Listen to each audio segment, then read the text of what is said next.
Hey y'all, welcome back to Movement Link.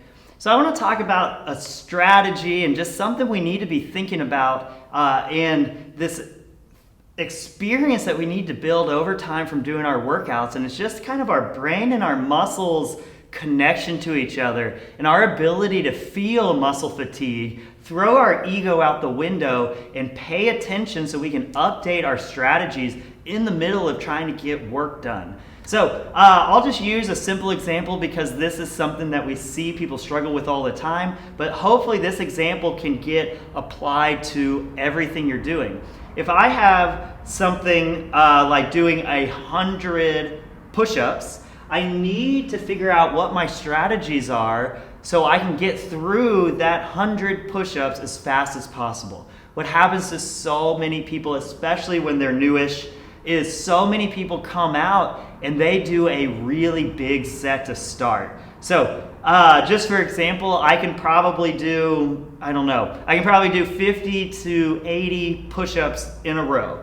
If I were to do 100 push-ups, and if I came out with 50 or 80 push-ups in a row, I would be dead. I would sit there and I would need a lot of time to rest and recover. If I tried to get back on it, I would probably be doing singles and be destroyed afterwards. So even though it's 100, I can knock out half of them like that, the next half is going to take me so incredibly long. And then what else does the workout have? If it has pull-ups running, I'm going to be destroyed for that stuff. So what I find works is what I'm trying to do personally is I'm trying to find what is the even amount of sets or reps in a set that I can do to consistently get through that 100. Just like if you were going to go do a 3-mile run, you're not going to sprint and walk and sprint and walk and sprint and walk. You're looking for that consistent pace that you can do for 3 miles. But you have to pay attention because more than likely, unless you are a world-class runner, more than likely you're going to start to run and you're guessing. You're taking a pace and you're guessing. And along the way, you're relying and looking back at your previous experiences and you're saying, okay, 3 miles, this takes about this amount of time.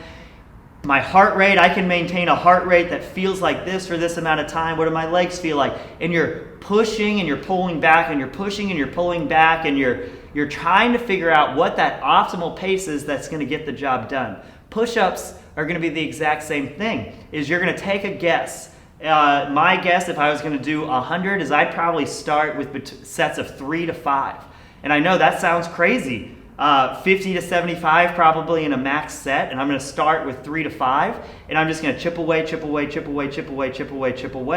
as I go. And my general rule that I typically use is I just call it the 1/10 rule. And if you have a set or a round, or if you're doing a workout that has more than your max set of that exercise, that typically the best rep schemes or the best place to start your rep schemes is about 1/10 of that. So say I've got now 100 push-ups that might be double my max set. My max set, we'll just say it's 50. 1/10 of that is 5. So I know that sounds so incredibly conservative, but what I would do is 5 push-ups, and I'd shake it out and I'd take my time. Few breaths, and I try and be as consistent as possible with 5. As soon as I got in, 5 or so sets, then I start trying to pay attention. Is 5 too many? Is 5 too little? Am I taking too much rest, too little rest? Sometimes it's not, I need to change my sets from 5 to 10. Maybe it's I need to keep 5s, but I need to speed up my rest. Or let's keep 5s, let's slow down my rest. Or 5s is too much, I need to go to 3s. And really what I'm looking for is I've got to avoid that hard rep. So if I'm going and it's easy, feeling hard, I need to stop right there. Because if I do 2 more reps when it's feeling hard, I might get to 30, 40, 50, 60 fast, but I'm going to be so burned out to finish out the last reps.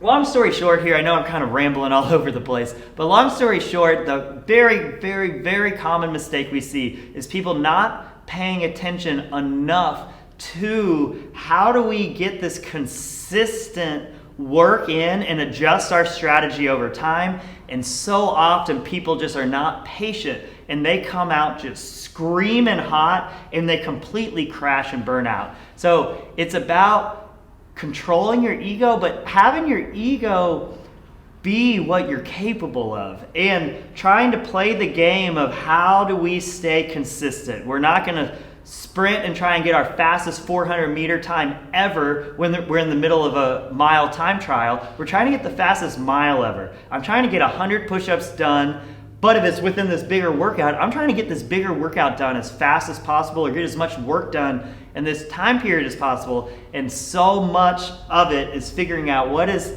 the fastest I can go consistently the whole time. And if I let my ego get a hold of me and I come out and I do a big set of like 25 or 50, and then now I get burned out, then it's really just going to affect my ability to do work. So play around with it. I always like to start conservative and see if I can pick it up later on, especially when we have these big sets. But also it's not a bad idea that every now and then come out, do a set of 50 push-ups, see what happens.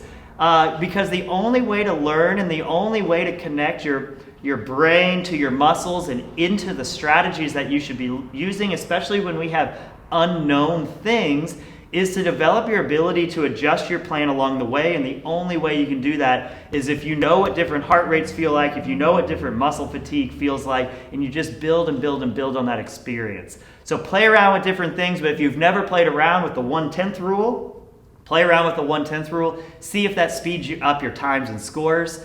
Hope that helps. Talk to y'all soon.